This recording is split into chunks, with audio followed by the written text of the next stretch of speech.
बहुत बहुत स्वागत है आप सबका हिमाचल प्रदेश के इस पंचायत में।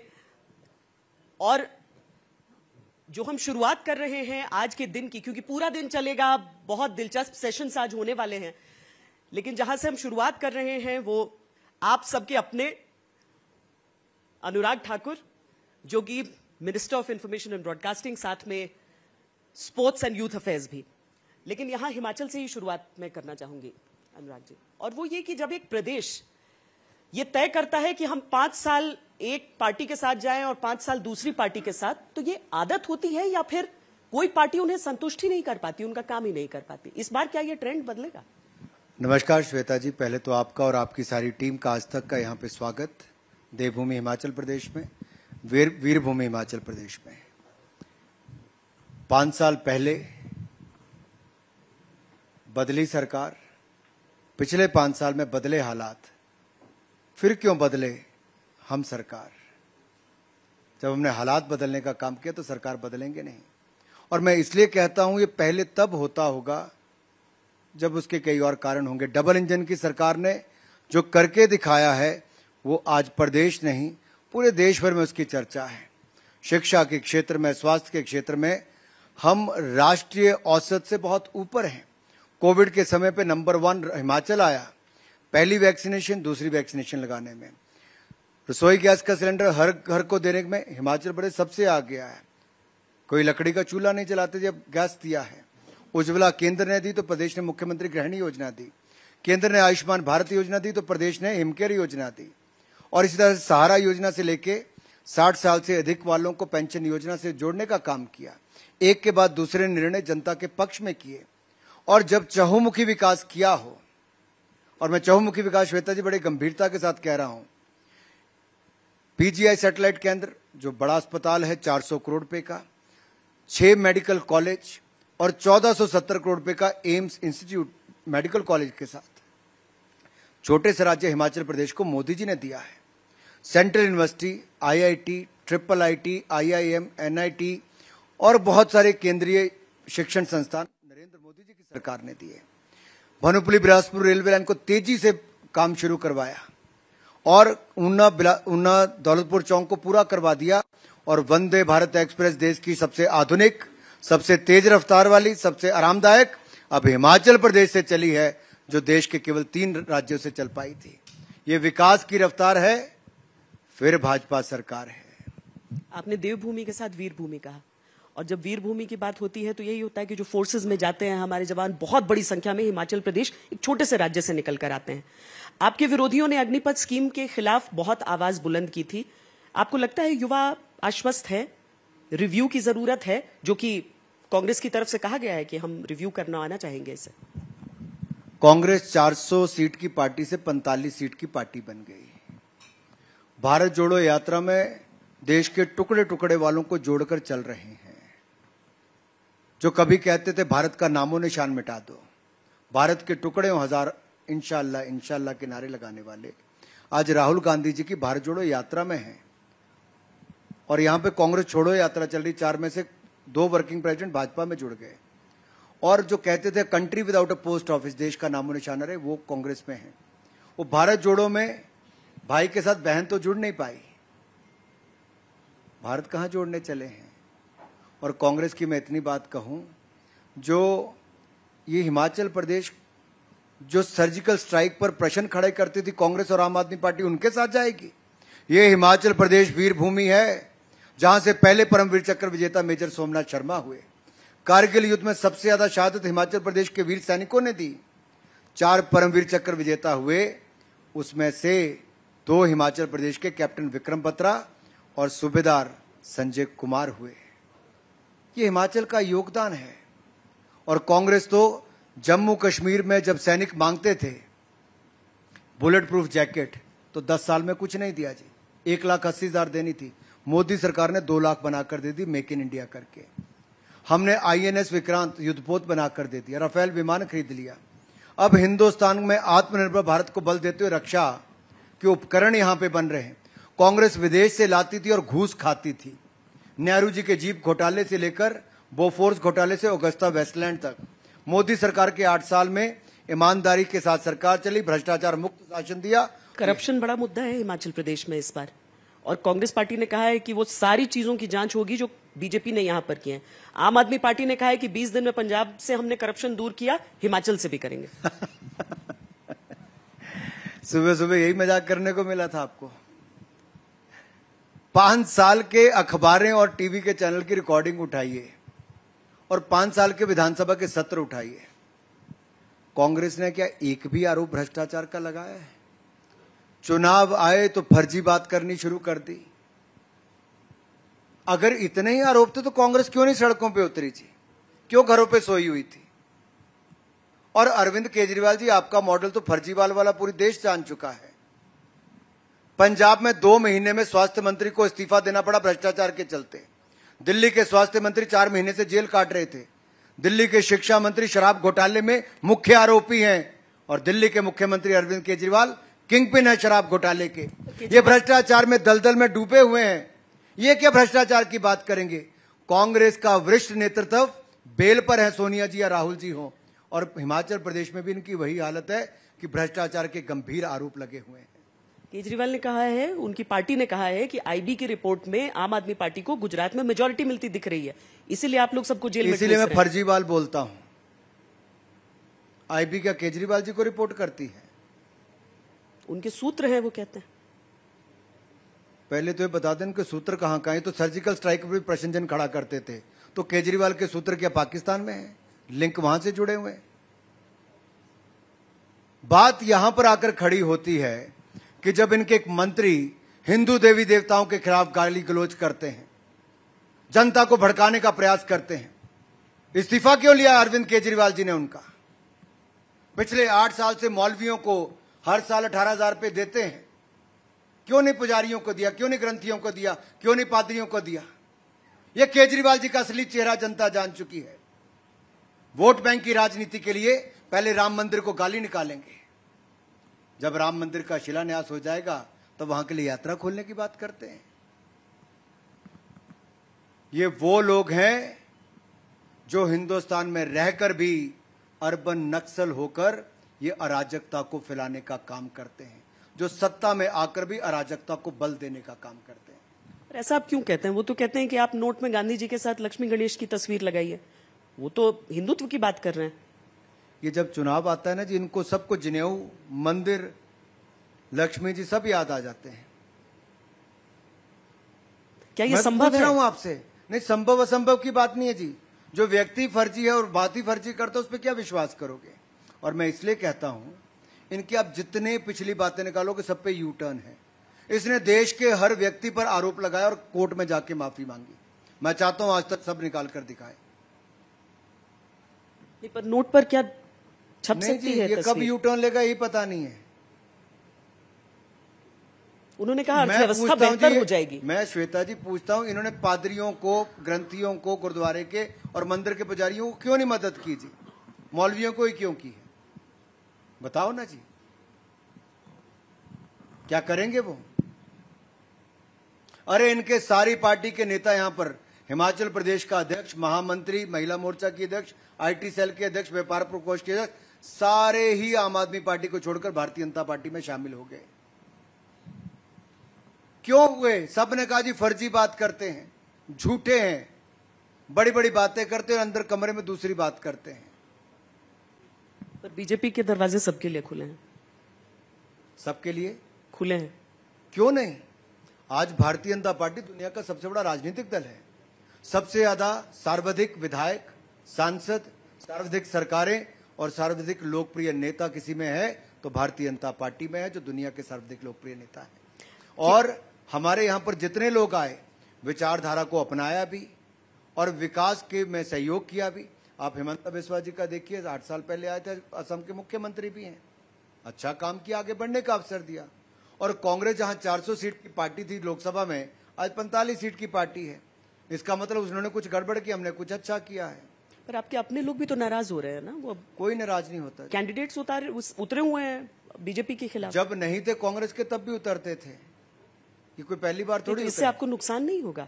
नहीं, नफा नुकसान की बात नहीं। पार्टी ने जब कोई कैंडिडेट तय कर दिया है, पार्टी को जिसको कमल का चुनाव चिन्ह दे दिया वही हमारे लिए ऑफिशियल कैंडिडेट है। जिसके पास कमल का चुनाव चिन्ह नहीं, वो हमारे लिए नहीं है। और जो पार्टी विरोधी गतिविधियों में है उसको 6 साल के लिए निष्कासित किया जा रहा है। पर देखिए, आपने प्यार से कोशिश कर ली, धमकी दे दी 6 साल की, उसके बावजूद ये डटे हुए धमकी हैं नहीं अभी। जी, हम लोग करते ही हैं, ये धमकी का काम नहीं है। अनुशासनहीनता को बर्दाश्त नहीं करते। तो इससे नुकसान नहीं होगा अगर वो कैंडिडेट्स ही सामने खड़े रहेंगे? मतलब बीजेपी के अपने वोट कटेंगे। आज शाम तक इंतजार कीजिए, बहुत सारे विड्रॉ भी कर रहे हैं जी। पार्टी से प्रेम से या मुश्किलों के अंदेशे से? देखिए, जब कार्यकर्ताओं से तो प्रेम से ही बात होती है, और ये तो कार्यकर्ताओं की पार्टी है। कार्यकर्ता राष्ट्रीय अध्यक्ष बना, कार्यकर्ता देश का प्रधानमंत्री बना, कार्यकर्ता देश का गृह मंत्री, रक्षा मंत्री बने। ये तो कार्यकर्ता से ही उठ के वहां तक पहुंचे हैं। और कार्यकर्ता इस भावना को जानता है कि हम सत्ता सेवा की भावना से आते हैं। प्रधानमंत्री भी प्रधान सेवक के रूप में काम करता है। और अगर हम कहते थे 1950 में भी कि धारा 370-35 से खत्म करेंगे, राम मंदिर बनाएंगे, हम बाकी दलों की तरह एजेंडे से यू टर्न नहीं लेते, अनुच्छेद 370-35 को सदा सदा के लिए समाप्त किया, तो नरेंद्र मोदी जी की सरकार ने किया है। राम मंदिर भव्य और दिव्य बनाने का काम कर रहे हैं तो हम कर रहे हैं। सोमनाथ मंदिर दिव्य और भव्य बनाया, केदारनाथ धाम दिव्य और भव्य बनाई, काशी विश्वनाथ धाम दिव्य और भव्य बनाई, अब अयोध्या धाम भी दिव्य और भव्य बनाएंगे। आस्था का केंद्र ही नहीं, अपने गौरवशाली इतिहास को बचाने और आगे बढ़ाने का काम कर रहे हैं। उसके आसपास अर्थव्यवस्था खड़ा करने का काम कर रहे हैं, आस्था में और विश्वास और सुदृढ़ करने का काम कर रहे हैं। ये भारतीय जनता पार्टी है, जो कहती है वो करती है। एक चीज, उत्तर प्रदेश चुनावों के दौरान भी इसकी चर्चा खूब हुई कि जो ओल्ड पेंशन स्कीम है, वहां बीजेपी ने स्टैंड क्लियर कर दिया कि मुमकिन नहीं है। हिमाचल प्रदेश में एक बार फिर यह मुद्दा इसीलिए उठा है कि वो कांग्रेस पार्टी जिसने छत्तीसगढ़ और राजस्थान में इस पर अमल किया है, वो ओपीएस की बात कर रही है। मुझे लगता है अब जनता के सामने जरा राजस्थान में क्या हो वो भी रख देना चाहिए। साल भर हो गया बोले हुआ क्या है। कांग्रेस ने पंजाब, राजस्थान, छत्तीसगढ़, मध्य प्रदेश और कर्नाटक ये सरकारें बनाने से पहले कहा था किसानों का कर्जा माफ करेंगे। मेरा आपसे सवाल है श्वेता जी, कि उन्होंने कर्जा माफ कर दिया किसान का? 4-4 साल उनकी सरकार को हो गए जी। पंजाब में सरकार से बाहर हो गए, लेकिन जिसका पहला फॉर्म भरवाया था उसका आज तक कर्जा माफ नहीं कर पाए। ये चुनाव से पहले फॉर्म हिमाचल में भी भरवाए थे 2012 में कि हर परिवार से एक व्यक्ति को सरकारी नौकरी देंगे। 5 सालों में 50,000 नौकरी नहीं दे पाए थे। ये कागज भरवाने का काम चुनाव से पहले करते हैं, फिर भूल जाते हैं, फिर मलाई खाते हैं। हमने जो नहीं भी कहा था वो भी करके दिया है। 80 करोड़ गरीबों को 5-5 किलो अनाज 28 महीने तक दिया। मुफ्त में वैक्सीन लगाने का काम किया। 3 करोड़ पक्के मकान बनाने का काम किया। 12 करोड़ शौचालय बनाए। हर घर को, हर गांव को बिजली देने का काम किया। हर घर को नल से जल देने का काम किया है। 5 किलो अनाज के अलावा 5 लाख का इलाज मुफ्त में दिया। बैंक का खाता भी खुलाया, खाते में पैसा डालने का काम भी किया। चहुमुखी विकास करने का काम किया। तभी मैं कहता हूं डबल इंजन की गाड़ी भाजपा संघ पहाड़ी, और ये पहाड़ी प्रदेश भाजपा संघ ही चलने वाला है। ओपीएस पर स्टैंड वही रहेगा आपका? ओपीएस पे मैं बड़ा स्पष्ट कर देना चाहता हूं, हिमाचल प्रदेश के कर्मचारी अधिकारियों की कोविड के समय भी या वैसे भी हिमाचल के विकास में बहुत बड़ा योगदान है। आप किसी भी क्षेत्र में देखेंगे, शिक्षा, स्वास्थ्य, सड़क से लेकर आप किसी भी पहाड़ी राज्य बाकी राज्यों से तुलना करेंगे, हिमाचल ने बहुत शानदार काम किया। सरकारों और हमारे सरकारी कर्मचारियों दोनों का योगदान है। महंगाई भत्ते से लेकर बाकी सब हम करते हैं। 6 पैक मिशन से लेकर बाकी सब भी हमने लागू किया। मेरा आपसे एक बात है, हिमाचल प्रदेश के ऊपर बहुत कर्जा भी है, उसके बावजूद हमने देश के लाखों 60 साल से ज्यादा के भाई और बहनों के लिए महीने की पेंशन शुरुआत की, जिसके पास कोई नौकरी नहीं है, जो अपने बिजली का बिल नहीं भर सकता, उनके लिए बिजली का बिल माफ करने का 125 यूनिट तक माफ किया। गांव में पानी का बिल माफ किया, लेकिन नलके से जल देने का काम भी किया है। मैं इसलिए कहता हूं, जिसको आवश्यकता है हम उसको भी दे रहे हैं, अमीर और गरीब के बीच में खाई भी कम कर रहे हैं। और जब परिस्थितियां, क्योंकि इस पे विचार चल रहा है, जब इस पे कोई निर्णय होगा आपको अवगत कराएंगे। तो जब अरविंद केजरीवाल बिल माफ करते हैं, वो कहते हैं कि हम फ्री का देंगे, तो रेवड़ी कहलाता है। आप माफ करते हैं। हिमाचल प्रदेश ने पनबिजली परियोजनाओं के माध्यम से जहां केवल 600 मेगावाट पैदा करते थे, प्रेम कुमार धूमल जी की सरकार के समय 11,000 मेगावाट बिजली यहां उत्पादन करना शुरू किया। हम एक्सपोर्ट करते हैं, बाकी राज्यों को देते हैं, और जो हमें फ्री की बिजली मिलती है उन प्रोजेक्ट से, हम उसका हिस्सा अगर अपने राज्य के लोगों से शेयर करते हैं तो उसमें क्या अपराध है? दिल्ली मॉडल में क्या दिक्कत है? दिल्ली मॉडल वाले अपने खजाने में से करते हैं। खजाना किसका है? खजाना कहां से? जो टैक्स पेयर का है उससे है। तो अगर पंजाब में वो और अमल जो में लाते दिल्ली हैं तो सरप्लस क्या था है? आजकल कहां पे खड़ा है? दिल्ली की सरकार तो एडवर्टाइजमेंट पार्टी है। अरविंद एडवर्टाइजमेंट पार्टी आप जो है, ये एएपी अरविंद एडवर्टाइजमेंट पार्टी है जी, जो आपदा के समय 500 करोड़ रुपया एडवर्टाइजमेंट पे खर्च कर दे एक साल में, और 2 सालों में 1000 करोड़ पार कर दे। वो जनता की भलाई क्या करेगा? टैंकर से पानी पिलाते हैं दिल्ली में। अभी भी दिल्ली जल बोर्ड मुख्यमंत्री के पास है, और घोटाले के बार बार आरोप लगते हैं कि इतने टैंकर कागजों में आए, बाकी पानी मिला नहीं। क्या इसका जवाब कभी अरविंद केजरीवाल देंगे? आप शराब घोटाले की बात करते हो, वो दिल्ली में कहीं किसी और चीज की बात करनी शुरू कर देते हैं, वो नोट पे फोटो छापने की बात करते हैं। ये कैसे चलती है जी दुनिया? पर आप लोग सुनते भी तो नहीं है ना। वो बोल रहे हैं वो प्रधानमंत्री को चिट्ठी लिख चुके हैं। कौन? अरविंद केजरीवाल। अराजकता वाले? नहीं, अरविंद केजरीवाल चिट्ठी लिख चुके हैं कि आप तस्वीर अरे जो छापिए। मुख्यमंत्री बन के धरने पे बैठ जाए, जो भ्रष्टाचार मुक्त शासन देने की बात करे, और 2 महीने में उनका मंत्री भ्रष्टाचार के चलते पंजाब में छुट्टी हो जाए। 3 महीने में पंजाब में 70 हत्याएं गैंग वॉर में हुई, जो जेल से चलती हैं। क्या है जी? कानून व्यवस्था चरमरा गई पंजाब में। और मैं कहता हूं श्वेता जी, ये गए थे उत्तराखंड में कि हम सरकार बनाएंगे, खाता नहीं खोल पाए। 403 सीटों में उत्तर प्रदेश में आए थे, मैं वहां सह प्रभारी था। जमानतें जब्त हर सीट पे हमने करवाई हैं इनकी। गोवा से लेकर मणिपुर तक साफ हो गए हैं। ये बड़ी बड़ी बातें करते हैं, बड़े बड़े पोस्टर लगाते हैं, हम ये करेंगे वो करेंगे, और चुनाव के बाद फिर यूटर्न लेके दुम दुबा के बैठ के जाते हैं। ये अच्छी रेवड़ी और बुरी रेवड़ी में क्या फर्क होता है? देखिए, फर्क इतना है कि आप वोट बैंक की राजनीति के लिए करते हैं तो गलत है। अगर आप गरीब के लिए, देखिए आपदा के समय मैं आप सबसे पूछता हूं, दुनिया के देशों में महामारी हुई तो कई देश बड़े बड़े ऐसे हैं जहां एक साल लाशें दफनाई तक नहीं गई। उनकी जनसंख्या कम है, उसके बावजूद हम 140 करोड़ के देश में 200 करोड़ से ज्यादा वैक्सीन मुफ्त में भी लगाई, और समय पर भी लगाई, और जान भी बचाई तो नरेंद्र मोदी जी ने बचाई। भूखमरी से 80 करोड़ गरीबों और जरूरतमंदों को अगर 28 महीने तक 5-5 किलो अनाज देकर उनको 2 वक्त की रोटी दे दी, मरने से बचाया। मनरेगा को 30,000 करोड़ कांग्रेस देती थी, हमने 1,11,000 करोड़ तक पहुंचाया, और गरीब को दिहाड़ी दी तो क्या बुरा किया? हमने जियो टैगिंग की, खाते में पैसा डाला, आधार कार्ड बनाया, बैंक खाता किया, और जो फर्जी खाते कांग्रेस के समय होते थे उन पे नकेल कस के देश का 2 लाख करोड़ रुपया बचाया। तो पारदर्शिता के साथ जवाबदेही तय करके नरेंद्र मोदी जी की सरकार ने बचाया है।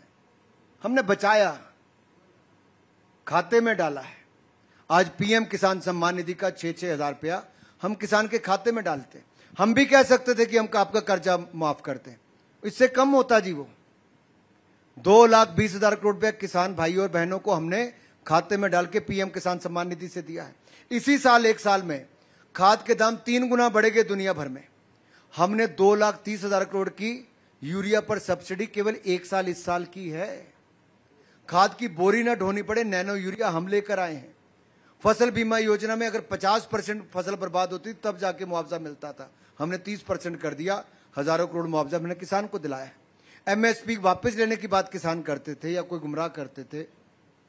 एमएसपी 2014 के मुकाबले 60% हमने बढ़ाई है पिछले 8 सालों में, खरीद दुगने से ज्यादा की है। दलहन तिलहन के दाम हमने 70-80% से ज्यादा बढ़ाए हैं। ये भारत है जहां पर मोदी जी के नेतृत्व में कोविड में भी दुनिया भर में एक नई पहचान बनाई। आत्मनिर्भर भारत से रक्षा में हमने बाहर से खरीद करके यहां पे बनाना ज्यादा शुरू किया। मोबाइल मैन्युफैक्चरिंग यहां पे की, पीएलआई स्कीम के माध्यम से मैन्युफैक्चरिंग हब हिंदुस्तान को बनाने का काम किया। ये कोविड के समय जो हमने राह दिखाई, वो राष्ट्रपति पुतिन ने भी कहा है, मोदी जैसा नेता भारत को नई ऊंचाइयों पर ले जाने का काम कांग्रेस ने कहा ये जवाहरलाल नेहरू की नीतियों के कारण ऐसा कहा गया है आज। हाँ जी, जवाहरलाल नेहरू जी की नीतियां थी, मैं आपको याद करवाता हूं। अनुच्छेद 370-35 से नेहरू जी की देन है। बाकी तो सरदार पटेल ने 553 रियासतों को इकट्ठा करके मजबूत भारत बनाने की शुरुआत की थी। नेहरू जी के जिम्मे एक काम आया था, वो भी उन्होंने अलग थलग करने का काम किया था। 40,000 जाने गई, पंडित नेहरू उसके लिए दोषी हैं, उनकी नीतियां उसके लिए दोषी हैं। केवल सत्ता का सुख भोगने के लिए अगर वो निर्णय उस समय किया गया हिंदुस्तान ने उसका कष्ट 70 साल तक झेला, लेकिन 5 अगस्त 2019 को नरेंद्र मोदी जी की सरकार ने अनुच्छेद 370 और 35A को सदा सदा के लिए समाप्त कर दिया है, सदा सदा के लिए मुक्त कर दिया। मैं 2011 में 12 जनवरी से 26 जनवरी तक मैंने यात्रा की। श्वेता जी, आपको याद होगा, तिरंगा झंडा हाथ में लेकर कलकत्ता से कश्मीर, डॉक्टर श्यामा प्रसाद मुखर्जी की जन्मस्थली से बलिदान स्थली तक। क्या कसूर था मेरा? मैं फौजियों पर पथराव रुकवाने गया था, armed forces special protection act में बदलाव ना हो उसके लिए चला था। लेकिन कांग्रेस ज्यादा स्वायत्तता देना चाहती थी, ग्रेटर ऑटोनॉमी देना चाहती थी कश्मीर को, उसके विरोध में गया था। तिरंगा हाथ में लेके किसी राज्य में मुश्किल नहीं आई। जम्मू कश्मीर एंटर करते मुझे गिरफ्तार करके जेल में डाल दिया गया। मेरे साथ अरुण जेटली जी, सुषमा स्वराज जी, नेता प्रतिपक्ष राज्यसभा और लोकसभा के आए, उनको भी जेल में उस दिन डाल दिया गया। 26 जनवरी को लाल चौक पर तिरंगा झंडा ना फहराया जाए उसके लिए रोकने का प्रयास किया। लेकिन आज उसी देश में जब मोदी जी कहते हैं कि 13 से 15 अगस्त तक हर घर तिरंगा हो, तो 25 करोड़ घरों पर तिरंगा झंडा भी लहराया जाता है, कश्मीर के लाल चौक पर भी तिरंगा झंडा लहराया जाता है। ये बदलाव है।